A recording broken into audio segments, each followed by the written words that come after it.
government has adopted a new strategy aimed at achieving financial recovery through tax exemption. Extreme heat wave hits parts of the country, resulting in bushfires in several provinces. And internationally, Malaysian Prime Minister confirms that the debris found in Union Island belong to the missing plane MH370.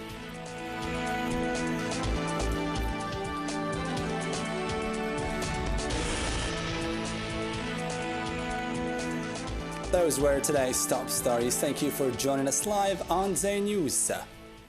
Despite the harsh criticism she received, the Minister of National Education, Noria Ben Ghabrit, insisted that the beginning of the school year 2015-2016 would be on the 6th of September, while reiterating her recommendation of using local dialect in primary schools in order to help children grasp the real meaning and niceties of the Arabic language. The latter sparked controversy within the educational sector. Hinsmin Ross tells us more in the following report. Is it a dead-end debate or an attempt to sink the Algerian school in a new swirl of dilemmas that took this time another controversial turn relating to both the national identity and the fundamentals of the nation? Minister of Education's declarations were misperceived according to her justifications, given she's the one who wanted to interject slang Arabic into elementary classes with a view to facilitate communication between teachers and their pupils. What surprises me is that those who intruded in this debate did it only to put an end to it. What's more important is that everyone should stick to their limits. In this tone, Ben Ghabrit responded to everyone who criticized her statement and her managing of the Algerian education that is nowadays more than ever in need of actual solutions away from all falsification attempts. Nevertheless, the school's problems go way beyond elementary slang, which might only be a tongue slip from a minister in a time where even speeches are given in slang on some radio and TV channels, a dilemma surrounding a sector that has long dealt with rumors. Moving on to another matter. After the southern Algerian province of Ghardaia has witnessed unfortunate tensions lately, some of the most crucial issues, such as restoring peace, stability, and boosting both social and economic developments, are the main challenges that await the new governor, Azzdin Mishri. Nadia Qasmi has the full story. Getting rid of strife, restoring peace and stability, and enhancing economic development are the main challenges for the new governor of the southern Algerian province of Ghardaia, Azzdin Mishri. One of the things that are waiting Ghardaia is the restoration of peace and stability to the region, and in order to ensure them, we need that the new governor enhance lots of economic and social development projects, as this region is way behind in comparison to other Algerian provinces.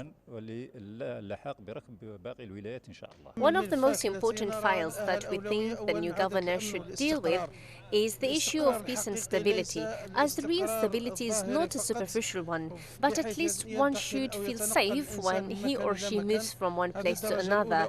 With the restoration of peace and stability, we need economic development too. Since the restoration of peace and stability to Ghardaia is not the only file that waits the new governor of Ghardaia, Azzdin Mishri, who comes from Burj Bouarirish, capital of electronic production, but the latter has chosen the language of dialogue before opening other files. Housing, property, recruitment, land and houses distributions are after some tensions that have been witnessed in Ghardaia lately. By using dialogue and discussions, we are going to overcome hardships, we are going to solve our problems, God's will. Scenes of destruction, fight, burning and victims' burial are not the only dark face of Ghardaia, but the problem of economic and social development became a new challenge after Ghardaia was one of the main touristic and economic Algerian poles. And as we previously mentioned in the headlines, the government has adopted a new strategy to achieve financial recovery, which is the implementation of tax and fiscal exemptions in order to encourage citizens to deposit their life savings in banks. This new strategy, however, excluded the on-site service despite its debts, which have exceeded the limits. Lamia Ashoush tells us more in the following report. A new strategy has been adopted by the government to open up a new economic page based on expanding financial reserves and luring the citizens into depositing their money in national banks, under the slogan of "The road is clear and let bygones be bygones." This way, all who want to transfer their money transparently will benefit from tax exemptions and will not be held legally responsible. This new strategy does not only concern banking institutions.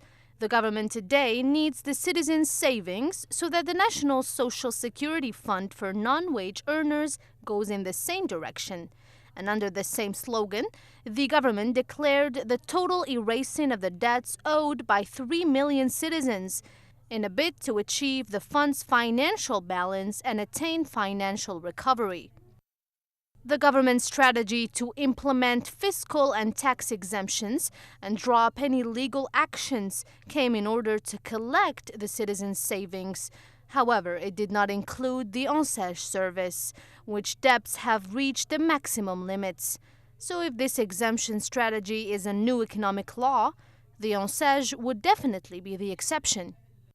Algeria's exchange reserves have always been the safety net for the country's economy, but they are no longer sufficient to bring Algeria out of the current oil crisis, and creating new financial canals to fund infrastructural projects cannot be achieved without a full exemption from previous dues in order to assure a strong local production and thus successful investment.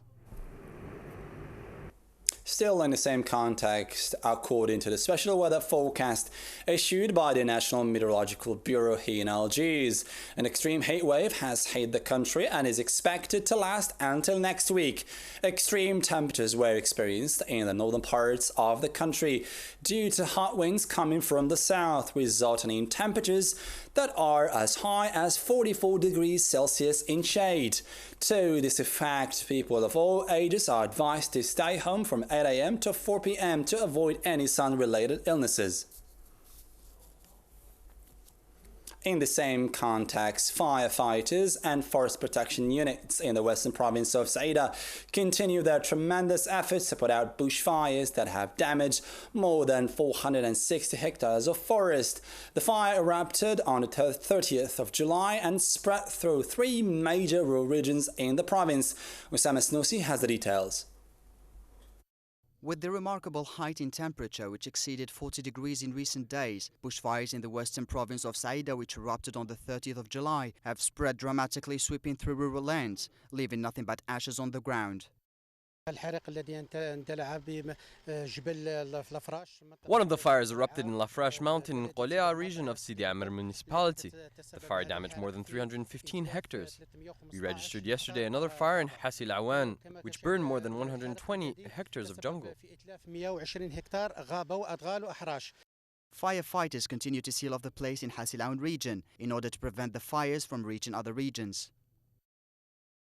We're in Hassi Awan region where we're still putting out fires and we're doing big efforts to prevent them from reaching further places. Civil protection units and firefighters face great difficulties to control the eruptions because of the twisted grounds and the mountain's harsh nature. The topography of the region and the strong winds help the fire spread widely and quickly.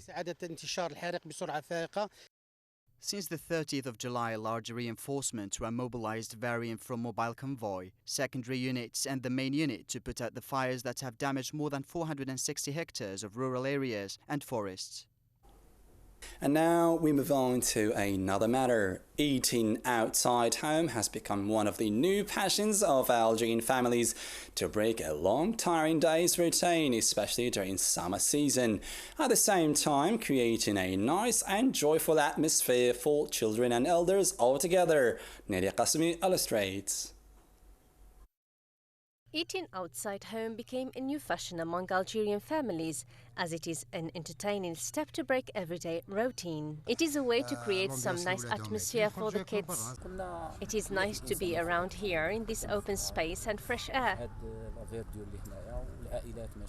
It is a way to ease a whole year's tension and pressure. It is a moment when members of the family gather to enjoy funny moments. This kind of trips make both elders and children happy. I'm happy to eat outside. I'm eating shawarma. Food is tasty. I love it. It's better than home's food. It is better than staying home. It is a new lifestyle among Algerian families. They come with their children to eat and have some fun. Fast food restaurants are another destination for Algerian families too. However, health measures are necessary. People have a wrong idea about fast food restaurants. They think they are unhealthy and expensive, but we are following international standards. We are even working with food experts. But as Algerians, we have to admit that we don't have this culture yet. As eating outside home has a different flavor, especially in summertime, before the start of hard work during the new social year. Mountain tourism in the eastern province of Jijil is becoming more and more popular, with more people preferring to spend a day enjoying the fresh mountain air instead of going to the beach. The Mishaki waterfalls in the province of Jijil are one of the most popular tourist destinations due to the jaw-dropping feature, as they pour for 10 full minutes and stop for the next 40 to 50 minutes. Lamia Ashosh illustrates. The eastern province of Jijil is a top touristic attraction in Algeria with its breathtaking scenery, and the Meshaki waterfalls are one of the most puzzling and mesmerizing sights there. In this regards, a touristic trip has been organized with the participation of more than 80 people that came to discover this rare natural phenomenon that is the waterfall, which is considered by many the gate of mountain tourism in the province. People have enjoyed the breathtaking scenery here and the water from this beautiful lake in a trip that included lots of families. If you visit the Meshaki waterfalls, you'll witness a natural phenomenon that will leave you breathless, with the water dripping from the mountaintops and falling on the rocks. But if you look closely, you'll notice that the Meshaki waterfalls only pour for 10 minutes and stop for the next 40 to 50 minutes in a repeated cycle that lasts all year long. Tourists come from everywhere here, especially for the waterfalls. It's a wonderful natural phenomenon. This place is wonderful. You can't even find it in Italy, where I live. The participants in this touristic trip enjoyed a day away from the burning heat of the sun, in a place that combines the greenness of the forest and the fresh water pouring from the waterfalls. Mountain tourism in Jijil is now competing with beaches during summertime, with more and more people preferring to enjoy a nice cool day in the fresh mountain air. Truly breathtaking. Moving on to another natural wonder of our country. The coastal city of Cape Jeanette in Boumediene province is one of the major touristic cities in Algeria that unfortunately suffers a huge industrial spread and lack of touristic infrastructures amid the government's carelessness. Osama Snoussi has more. Pure waters, clear sky and green surrounding mountains characterize Cape Jeanette city in the coastal province of Boumediene. It's one of the 11 touristic extension regions identified in the Executive Decree of 1988, but the city suffers a huge tourism investment stagnation, and the projects meant to be accomplished only exist on paper in the archives of the committee in charge of investment requests, which is affiliated to the Industry and Mines Directorate. The city of Cape Jeanette has three major characteristics, which are agriculture, tourism and industry, but tourism is a problem here. We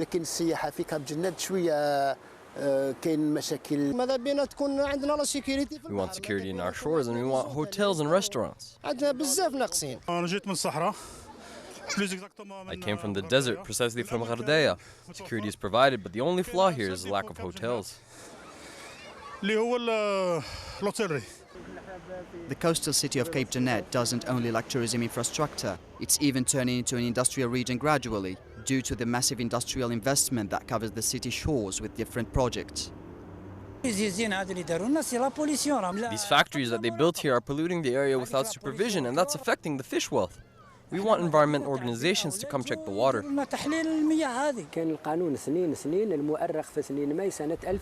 There is Article 2/2 issued on May 2nd, 2002, which stipulates on the protection and valuation of the shore. Concerning industrial investment, it's true that it's a touristic region and it's protected with laws, so the industry doesn't encroach on agricultural and touristic real estate.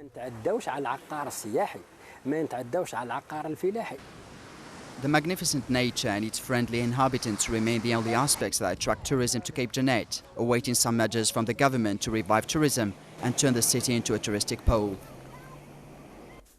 Moving on to our international news. Speaking in a press conference, Malaysian Prime Minister stated that the debris found on the Union Island last week belongs to the missing plane MH370, following tests undertaken in Toulouse, France, to confirm whether the parts belong to the missing plane or not. MH370 was a scheduled international passenger flight that had disappeared on the 8th of March 2014 while flying from Kuala Lumpur International Airport to Beijing Capital International Airport in Beijing, China. Still with our international news, police in the United Kingdom have announced, following an independent investigation by Scotland Yard, that the two recent attacks in Tunisia are one on a beach resort in Sousse last month and one in the Bardo Museum in Tunis back in March were linked. Tunisia has been in a state of emergency since the last attack. Amin Masdoua has more. Investigations conducted by the British police have established a concrete link between last month's attacks on a seaside tourist complex in Sousse, Tunisia, with the March attacks on a museum in Tunis. Speaking at a briefing for reporters at Scotland Yard, Richard Walton, the head of the British Counter-Terrorism Command, stated, "We are now linking evidently the Bardo Museum investigation in Tunisia, that attack, with the Sousse investigation." Although Commander Walton would not provide any specific details of the evidence used to arrive to this conclusion, he did assure those present that it was strong. The beach attack in Sousse, which left some 38 holidaymakers dead, 30 of whom were British, was conducted by lone gunman Saifuddin Rizgi, with the so-called Islamic State terror group later claiming responsibility. Following this latest shooting, Tunisian President Beji Caid Essebsi declared a state of emergency within the country, stating that Tunisian authorities were convinced that the country was facing numerous terrorist plans to destabilize the country. 150 people have thus far been arrested in connection with the Sousse attack, with 15 being charged with terrorism-related offenses. Furthermore, reports suggest that as many as 3,000 Tunisians have gone to the Middle East to fight with terror groups in the region, fueling fears that those who return could plot further attacks in the future. Finally, in our national football news, the summer transfer period, or the Mercato, is well underway, with big clubs such as MC Algiers and MC Oran making several big signings. Several former Algerian internationals such as Mourad Maghni and Khaled Lemouchia are amongst the players who have changed their clubs. Amin Masdoua has the details in the following report. The summer transfer period is well underway, with teams preparing their squads for the upcoming season. Several teams were able to secure big signings recently. Mouloudia Club of Algiers were able to secure the services of midfielder Walid Dararja from MC Ulma for a record transfer fee of some 3 billion Algerian centimes. The club also finalized the one-season loan agreement with USM Harraj for Mohamed Amin Abid. USM Algiers preferred to maintain a stable roster, with only striker Mohamed Amin Aoudia being recruited. The player came to an agreement with the club for a one-year loan deal, with his club FSV Frankfurt in Germany requesting 150,000 euros to seal the deal. CS Constantine signed former Lazio playmaker and Algerian international Mourad Maghni for 2 years. For their part, MC Oran secured the services of former Algerian international Khaled Lemouchia, following rumors which date back to last month. MC Oran coach Jean-Michel Cavalli preferred Lemouchia to another Algerian international, Karim Ziani. This choice is said to be motivated by the recent financial situation in the country, caused by lower oil prices, which has led the Algerian Federation to limit local clubs from recruiting players from abroad and to completely ban the recruitment of foreign players. With such a frenetic transfer period containing both new and old faces, the next season of the Algerian League One should truly be a sight to behold for football fans. And that was the end of our news in English, brought to you live from DZAIR News. Thank you for joining us live. Bye-bye.